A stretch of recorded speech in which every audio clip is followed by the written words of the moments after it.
الرحمن الرحیم مولاي صلی وسلم دائما ابدا علی حبیبک خیر الخلق کلہم محمد ذکرہ روح لانفسنا محمد شکرہ فرد علی الامم۔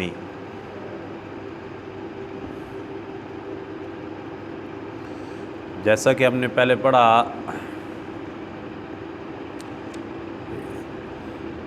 مدینہ پاک کے دو وفد وقتاً فوقتاً انصار مدینہ کے نبی کریم صلی اللہ علیہ وآلہ وسلم کی بارگاہ میں حاضر ہوئے۔ پہلے سال حج کے موقع پر 6 لوگوں نے اسلام قبول کیا۔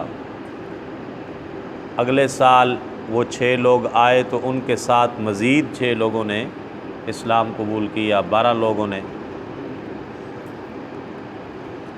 اب وہ 12 لوگ مدینہ پاک آ کے محنت اور کوشش کرنے لگے، جس سے کافی سارے لوگوں نے اسلام قبول کر لیا۔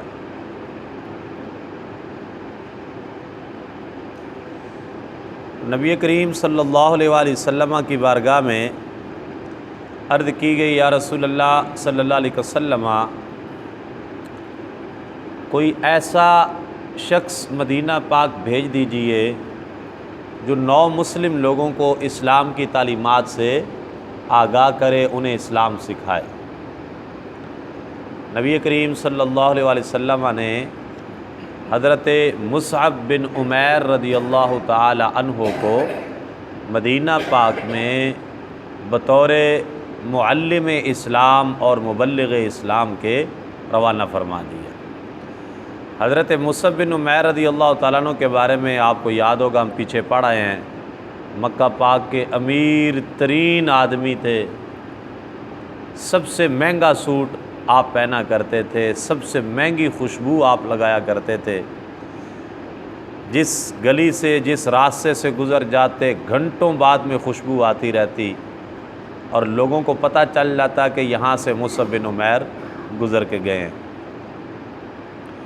مہنگے سے مہنگا سوٹ بھی لے کے آتے، پہنتے تو کہتے کاش تھوڑا سا اور نرم ہوتا، تھوڑا سا اور ملائم ہوتا، لیکن اسلام قبول کرنے کے بعد پھر وہ وقت بھی آیا کہ خالی تہہ بند باندھ کے بھی گزارا کیا۔ ان کو حضرت مصعب بن عمیر رضی اللہ تعالیٰ عنہ کو نبی پاک صلی اللہ علیہ وآلہ وسلم نے انصار مدینہ کو اسلام کی تعلیمات سکھانے کے لیے مدینہ پاک روانہ کیا۔ حضرت مصعب بن عمیر رضی اللہ تعالی عنہ نے حضرت اسعد بن زرارہ رضی اللہ تعالی عنہ کے ہاں قیام کیا۔ حضرت اسعد بن زرارہ رضی اللہ تعالی عنہ یہ وہ صحابی رسول صلی اللہ علیہ وآلہ وسلم ہیں جنہوں نے سب سے پہلے مدینہ پاک میں جمعہ پڑھایا۔ حضرت اسعد بن زرارہ رضی اللہ تعالی عنہ، ان کے گھر جا کے ہی قیام کیا حضرت مصعب بن عمیر رضی اللہ تعالی عنہ نے، اور وہاں پہ تبلیغ اسلام کا سلسلہ شروع کر دیا۔ سعد بن معاذ رضی اللہ تعالی عنہ حضرت اسعد بن زرارہ رضی اللہ تعالی عنہ کے خالہ زاد بھائی تھے اور بنی عبد الاشہل کے سردار تھے۔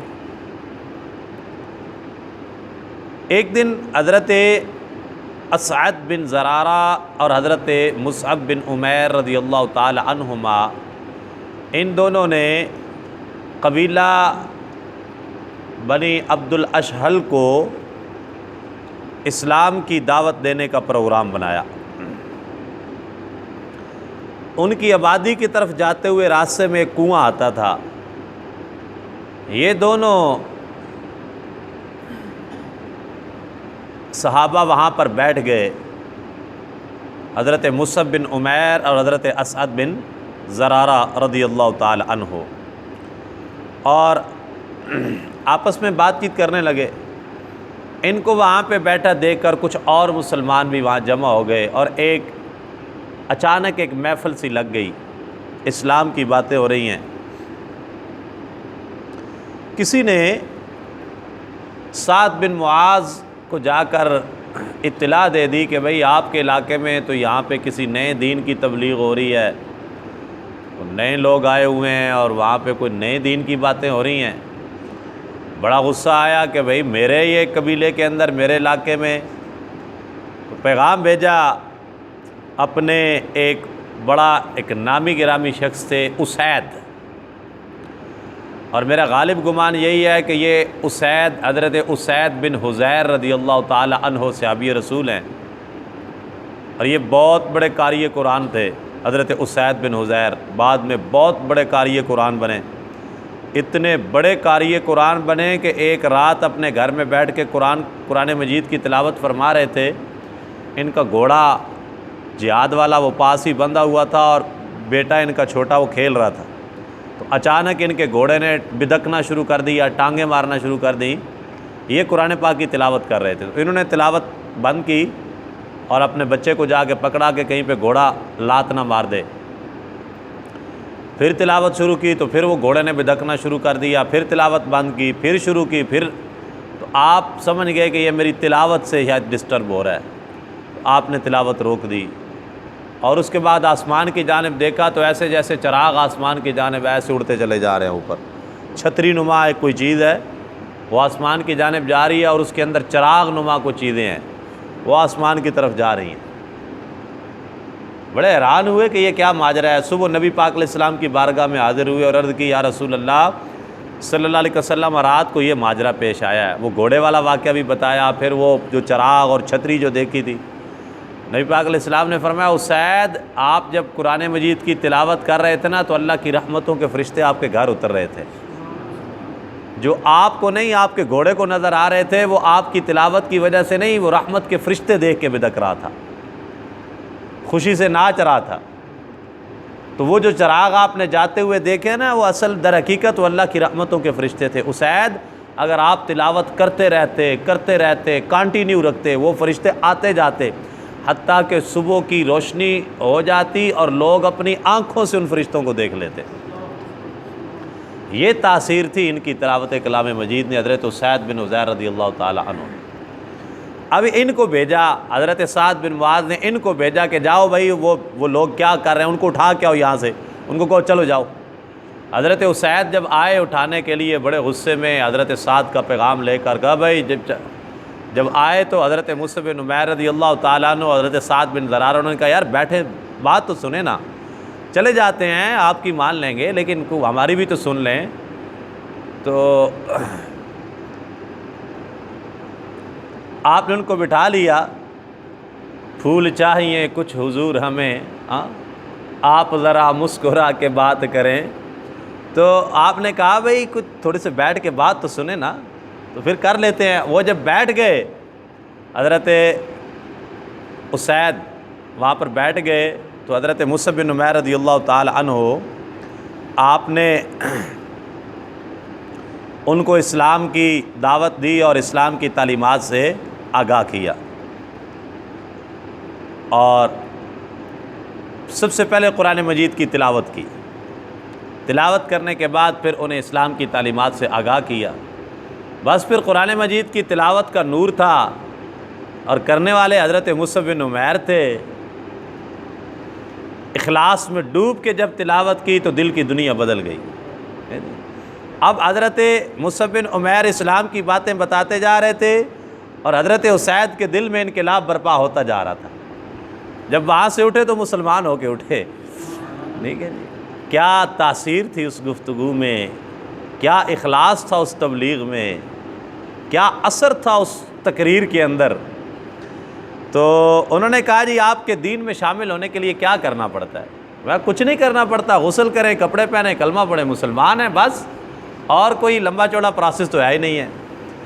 خیر آپ نے غسل کیا، کنواں تو پاس ہی تھا، غسل کیا، کلمہ پڑھا، مسلمان ہو گئے، اور پھر خود ہی مشورہ دیا، کہنے لگے میرے علاوہ ایک اور شخص ہے، اگر وہ مسلمان ہو جائے نا تو سمجھ لیں کہ پھر بہت بڑی کامیابی مل جائے گی، ایک سمجھ لیں پورا قبیلہ مسلمان ہو گیا۔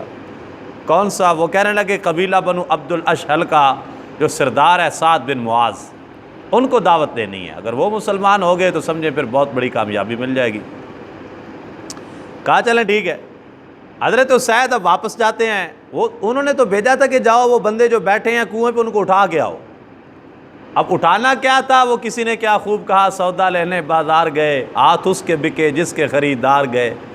جس کو خریدنے گئے تھے اسی کے پاس بک گئے جا کے، جن کو اٹھانے گئے تھے خود بھی ان کے ہی ساتھ شامل ہو گئے۔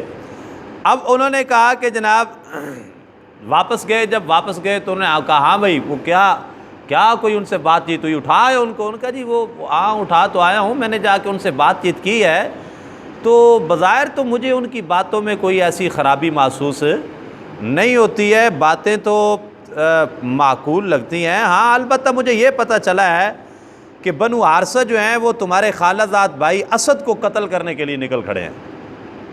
حضرت اسید نے سعد بن معاذ کو کہا کہ وہ بنو حارثہ قبیلہ جو ہے نا وہ تمہارے خالہ کے بیٹے اسد کو قتل کرنے کے لیے آ رہا ہے۔ اس نے کہا اچھا، بڑے غصے میں آ گئے، ان کا میں ابھی جاتا ہوں پتہ کرتا ہوں وہ کیوں۔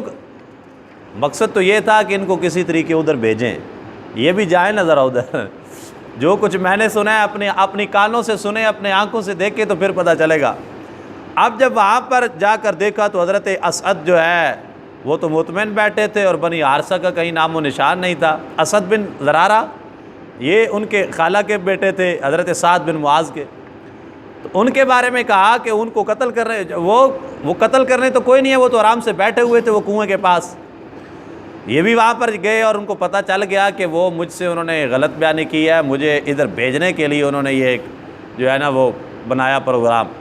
خیر ان کو بھی حضرت مصعب بن عمیر رضی اللہ تعالیٰ عنہ نے یہی کہا حضرت سعد بن معاذ کو کہ آپ بیٹھیں ہمارے پاس، ہماری باتیں سنیں، اگر آپ کو کوئی بات معقول لگے تو ایکسیپٹ کیجئے گا، نہ لگے تو کوئی جبر نہیں ہے، آپ قبیلے کے سردار ہیں، اللہ نے عقل و شعور آپ کو عطا کیا ہے، فہم و دانش و بینش آپ کے پاس ہے، ادراک رکھنے والے آدمی ہیں، گفتگو سنیں، سوچ بچار کریں، بات پسند آئے ٹھیک ہے، نہیں تو کوئی جبر نہیں ہے۔ کہا جی بات تو معقول ہے، ٹھیک ہے سنائیے کیا کہتے ہیں۔ اب انہوں نے حضرت مصعب بن عمیر رضی اللہ تعالی عنہ نے ان کو اسلام کی دعوت دی، اور اللہ تعالیٰ کی توفیق سے انہوں نے بھی اس دعوت کو دل و جان سے قبول کیا اور اسی مجلس کے اندر کلمہ پڑھ کے مسلمان ہو گئے۔ اب قبیلہ بنی عبد الاشہل کے دو بڑے لوگ، ایک قبیلے کے سردار حضرت سعد بن معاذ اور ایک قبیلے کے بڑے معتبر آدمی اسید بن حضیر، یہ دونوں مسلمان ہو گئے ہیں۔ مسلمان ہونے کے بعد حضرت سعد اپنی قوم کی طرف واپس گئے اور ان سے مخاطب ہو کر پوچھا میرے بارے میں تم لوگوں کی کیا رائے ہے؟ انہوں نے کہا جی آپ ہمارے سردار ہیں اور ہم سے زیادہ عقل رکھتے ہیں، ہم تو سمجھتے ہیں کہ آپ، تو آپ نے کہا کہ پھر سن لو، میں ایمان لے آیا ہوں اور جب تک تم لوگ ایمان نہیں لے کے آؤ گے میری تم سے بول چال بند رہے گی۔ یہ ہے پریفرنس، یہ ہے اصول ترجیح، یہ ہے ایک ٹھوس اور مضبوط بنیاد۔ اسلام ایسے نہیں آیا، نہ اس وقت اسلام ان کوششوں کے بغیر پاورفل ہوا، نہ آج پاورفل ہوگا۔ آج بھی اگر ہم چاہتے ہیں کہ اسلام پاورفل ہو جائے تو یہ میرٹ بنانا پڑے گا۔ جو سعد بن معاذ قبیلے کے سردار ہیں، آپ فرمایا میری تمہاری بول چال ختم ہے، جب تک تم اسلام قبول نہیں کرو گے آپ کی ہماری بول چال ختم ہے۔ کاش ہم نے بھی کسی صاحب اقتدار شخص سے یہ تقاضا کیا ہوتا کہ ہمارا تمہارا اس وقت تھا خبردار، ہمارے علاقے میں اگر تم نے قدم بھی رکھا جب تک اسلام کی بات نہیں کرتے ہمارا تمہارا یہاں پہ تمہاری انٹری بند ہے، ہمارا تمہارا کوئی کسی قسم کا لین دین نہیں ہے، پہلے اسلام کی بات کرو۔ تو آج یہ حالات نہ ہوتے، نہ فلسطین ایسے اجڑتا اور نہ کبھی پاکستان میں اس طرح کے حالات ہوتے کہ جناب وہاں پہ اذان دینے سے پہلے بھی پوچھنا پڑتا جی اوپر اذان 4 سپیکروں میں دینی ہے کہ 2 سپیکروں میں، اور سپیکر کا منہ آسمان کی طرف کرنا ہے یا زمین کی طرف کرنا ہے۔ یہ حالات تو تبھی پیدا ہوئے نا جب ہماری ترجیحات میں اسلام نہیں رہا، نہ تھا نہ اب ہے، ہماری ترجیحات میں کچھ اور چیزیں ہیں۔ تو بہرحال آپ کے اس اعلان سے قبیلہ بنی عبد الاشہل کے بہت سارے لوگ مسلمان ہو گئے، اور جب تعداد خاصی ہو گئی تو اگلے سال حج کا موسم آ گیا، پھر 73 لوگ اب مسلمان حج کے موقع پر نبی پاک علیہ السلام کی بارگاہ میں مکہ پاک پہنچے ہیں۔ پہلے 6 تھے، پھر 12 تھے، اور اب کتنے ہیں؟ 73 73 لوگ جو ہیں یہ اگلے سال یعنی تیسرے سال حج کے موقع پہ نبی پاک علیہ السلام کی بارگاہ میں پہنچتے ہیں، سرکار کی بارگاہ میں حاضری دیتے ہیں، اور اس کے بعد ساتھ ہی ایک دعوت پیش کر دیتے ہیں، یا رسول اللہ صلی اللہ علیہ وسلم، مدینہ پاک میں اب کافی سارے لوگ مسلمان ہو گئے ہیں، یہاں پہ مکہ پاک میں حالات خراب ہیں اور آپ کو کافی مشکلات کا سامنا کرنا پڑتا ہے، ہمارے آقا و مولا، ہمارے ماں باپ آپ پہ قربان ہو، ہم دعوت دینے آئے ہیں کہ آپ مدینہ پاک میں ہمارے پاس جلوہ افروز ہو جائیں، ہم آپ صلی اللہ علیہ وسلم کے ساتھ مکمل طور پہ تعاون کریں گے، آپ کے ساتھ کھڑے ہوں گے، تو حضور ہمارے پاس تشریف لے آئیں۔ یہ ملاقات بھی مقام عقبہ پر ہوتی ہے۔ اب جب یہ بات چیت ہوئی تو اس وقت نبی کریم صلی اللہ علیہ وسلم کے چچا حضرت عباس نبی پاک علیہ السلام کے ساتھ تھے، تو اگرچہ ابھی تک انہوں نے اسلام قبول نہیں کیا تھا، لیکن نبی پاک علیہ السلام سے محبت تھی، آپ کے ساتھ ہوتے تھے، آپ کی خیر خواہی کرتے تھے۔ انہوں نے انصار مدینہ سے کہا کہ دیکھیں اے قبیلہ خزرج کے لوگوں، جیسا کہ تم جانتے ہو کہ میرے بھتیجے محمد صلی اللہ علیہ وسلم ایک نہایت ہی معزز گھرانے سے تعلق رکھتے ہیں، پہلے یہاں پہ حالات کافی خراب تھے، لیکن مسلسل محنت کی وجہ سے اب حالات کافی بدل چکے ہیں اور یہاں پر بھی امن و سکون ہو رہا ہے، اس لیے ہم چاہتے ہیں کہ یہ نبی پاک صلی اللہ علیہ وسلم ہمارے پاس ہی رہیں، تو لیکن ان کی یہ خواہش ہے کہ یہ آپ کے پاس چلے جائیں اور وہاں پر قیام کریں، مستقل سکونت اختیار کریں۔ اب تم ہمیں وعدہ دو، اگر آپ ان کی حفاظت کر سکتے ہیں، ان کا ساتھ دے سکتے ہیں تو پھر، ورنہ یہ نہ ہو کہ یہ یہاں سے مکہ پاک چھوڑ کے مدینہ پاک میں جائیں اور آپ لوگ بھی ان کی جو ہے وہ ان کا ساتھ دینے سے دستبردار ہو جائیں، تو پھر یہ بات اچھی نہیں ہوگی۔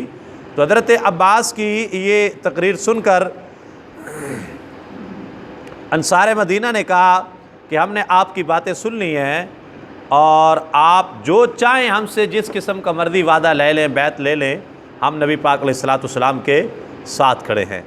تو آقا کریم علیہ السلام نے ان سے بیعت لی انصار مدینہ سے کہ تم میری حفاظت اسی طرح کرو گے جس طرح اپنے اہل و عیال کی حفاظت کرتے ہو، اپنے بیوی بچوں کی حفاظت کرتے ہو۔ اس پر حضرت برا ابن معرور نے نبی پاک علیہ السلام کا ہاتھ مبارک اپنے ہاتھ میں لیا اور کہا، اس ذات کی قسم ہے جس نے آپ کو سچا رسول بنایا، ہم آپ کی اسی طرح حفاظت کریں گے جس طرح اپنی جانوں کی حفاظت کرتے ہیں۔ اور حضرت ابو الحسم آگے بڑھے اور عرض کی، یا رسول اللہ، یہودیوں اور مشرکین کے ساتھ اگرچہ ہمارے پرانے تعلقات ہیں، اور جب آپ تشریف لائیں گے تو ہمارے وہ تعلقات بھی خراب ہو جائیں گے، ظاہر ہے آپ کی وجہ سے ان کو پریشانی تو ہوگی، لیکن ہمیں اس کی بات کی بھی قطعاً کوئی پرواہ نہیں ہے، لیکن یا رسول اللہ صلی اللہ علیہ وسلم، اب یہ ایک ظاہر ایک محبت بری انداز تھا اور بات تھی کہ یا رسول اللہ کہیں ایسا نہ ہو کہ جب کل کو اسلام کو عروج مل جائے، ہم پاورفل ہو جائیں، تو پھر آقا واپس اپنے قبیلے میں تشریف لے آئیں تو ہم سے یہ جدائی برداشت نہیں ہوگی۔ نبی پاک علیہ السلام ان کی یہ گفتگو سن کر مسکرائے اور حضور نے فرمایا، نہیں، انا منکم وانتم منی، اب میں تم میں سے ہوں اور تم مجھ میں سے ہو، یعنی حضور نے فرمایا میں انصار مدینہ میں سے ہوں اور انصار مدینہ مجھ میں سے ہے، جس سے تمہاری مخالفت اس سے میری مخالفت، جس سے تمہاری صلح اس سے میری بھی صلح۔ اور یہ بات سن کر حضرت ابو الحسم کو قرار آ گیا اور خاموش ہو گئے۔ نبی پاک علیہ السلام نے فرمایا، اپنے 12 آدمی منتخب کر لو جن کو میں تمہارا سردار بناؤں۔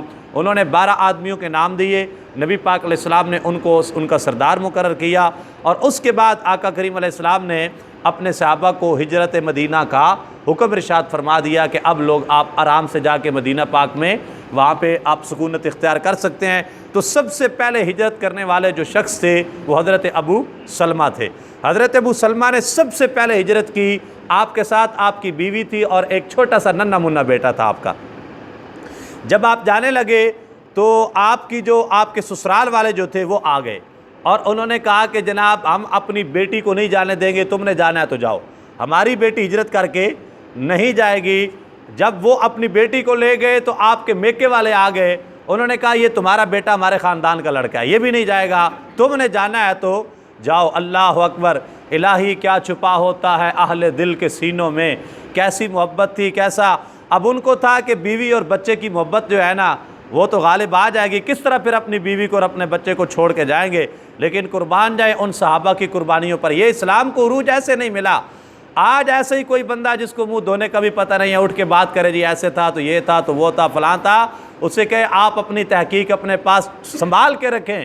ہمارے پاس ایک ہی معیار ہے، رضی اللہ عنہم ورضوا عنہ، اللہ ان سے راضی ہے، وہ اللہ سے راضی ہیں، اللہ ان سے راضی ہے، وہ اللہ سے راضی ہیں۔ بس اس کے بعد نہ کوئی تاریخ ہمیں چاہیے، نہ کوئی روایت ہمیں چاہیے، نہ کوئی درایت ہمیں چاہیے، نہ کوئی ریسرچ ہمیں چاہیے، نہ کوئی سکالر ہمیں چاہیے، نہ کوئی موٹیویشنل سپیکر ہمیں چاہیے، نہ کوئی جدید اسلام ہمیں چاہیے، نہ کوئی ہمیں ریلیکسن چاہیے۔ ہمیں صرف یہ چاہیے رضی اللہ عنہم ورضوا عنہ، اللہ حضور کے صحابہ سے راضی ہے، حضور کے صحابہ اللہ سے راضی ہیں، بس بات ختم ہے۔ اس کے آگے حضرت ابو سلمہ جب جانے لگے تو انہوں نے کہا جی آپ اپنا بیٹا بھی دے جائیں، فرمایا بیٹا بھی رکھ لو، ان کا بیوی نہیں جائے گی، فرمایا بیوی بھی رکھ لو، تیرے نام پہ کروں جاں فدا، نہ بس ایک جہاں دو جہاں فدا، دو جہاں سے بھی نہیں جی برا، کروں کیا کروڑوں جہاں نہیں۔ ہجرت کا آغاز ہوا، حضرت ابو سلمہ اپنے ننھے سے بچے اور اپنی بیوی کو چھوڑ کے تن تنہا مدینہ پاک کی طرف ہجرت کر گئے حضور علیہ السلام کے حکم سے۔ انشاءاللہ باقی ہجرت کے جو معاملات ہیں وہ کل ڈسکس ہوں گے۔ اللہ تعالیٰ مجھے آپ کو عمل کی توفیق عطا فرمائے، وما علیہ الا البلاغ۔